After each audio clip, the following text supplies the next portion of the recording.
In this lesson, I will show you how to create sketch entity using numeric input. I am inside the sketch already. I will take a line tool and now I will create a simple line. Before I insert second point, next to the cursor you can see it is showing the exact length of the line and the angle, which is sometimes good. Sometimes you need to know for the first sketch entity what is the approximate length.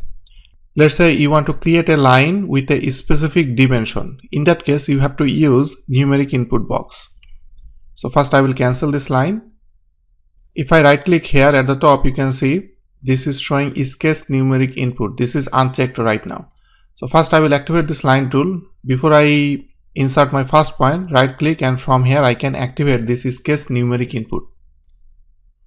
Now when I will activate it, inside this option, this add dimension added. So first I will put my first point. Before I put my second point, you can see this is the numeric input box is showing right now. And now if I put 50 and enter, then I do not need to insert second point. This is automatically 50. Just to check this, I will select this line, and here you can see this parameter is 50.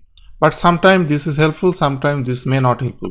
This will be more helpful when I will insert my 50 millimeter inside numeric input box. At the same time, it will also put the dimension.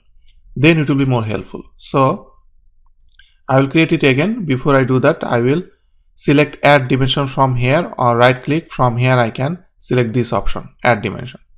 This time I will put 70, enter, and you can see I will create my sketch entity. At the same time I will create my dimension. If I want to create a rectangle, for rectangle, even if I don't put any dimension, let's say if I put my second corner, then no dimension is added. Now I will create rectangle one more time. This time I will select add dimension.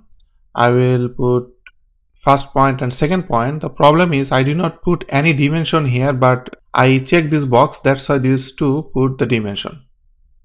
You can get more control on this. I will go to option, sketch. From here, this is by default checked. I will check this option, create dimension only when value entered, not every time. This time add dimension is checked by default. So first point, second point, but if I insert my second point, this is not showing me the dimension even this dimension is selected. Reason is I changed my option last time. So when I will insert any value inside the numeric input box, at that time it will put the dimension only. So this is my first point. Before I insert my second point, I will put 50. Before I put enter, I want to press tab to go to another dimension. Then enter.